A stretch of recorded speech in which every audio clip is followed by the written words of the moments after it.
I want to welcome you to the Ask Jeff YouTube channel. Here's today's question.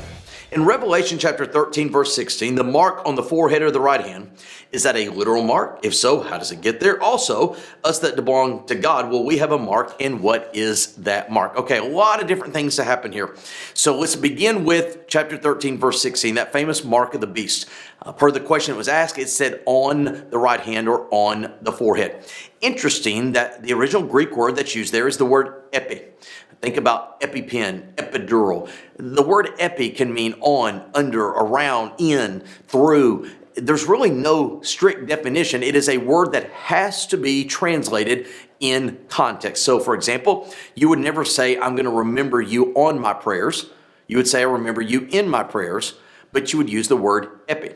If you said that we fixed the roof on our house, you would still say we fixed the roof at our house. The same word can mean different things. It's based on context. You say, well, why is that important?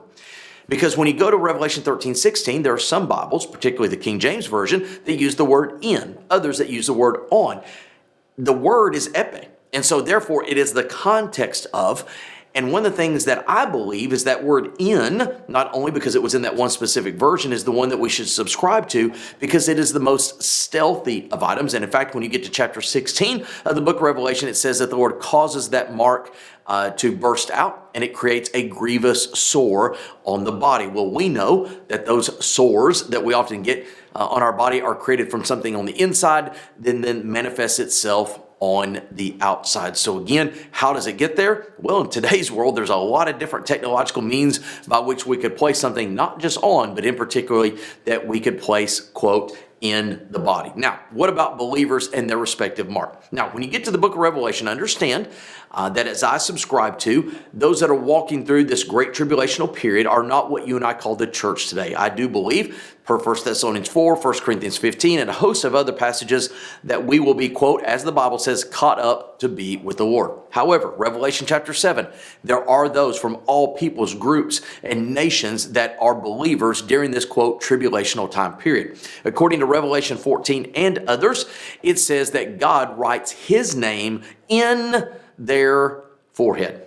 Now, there's a difference here. The name of God or the mark of the beast. Nowhere in Paul's letters does it say that a believer in Jesus Christ has God's name written in their forehead. So I think what's important about the book of Revelation is everybody is marked. They're either marked with the mark of the beast or they're marked with the name of God, and whose mark you have determines everything. Great question. If you have one, send it to AskJeff.net. Maybe your question will be tomorrow's.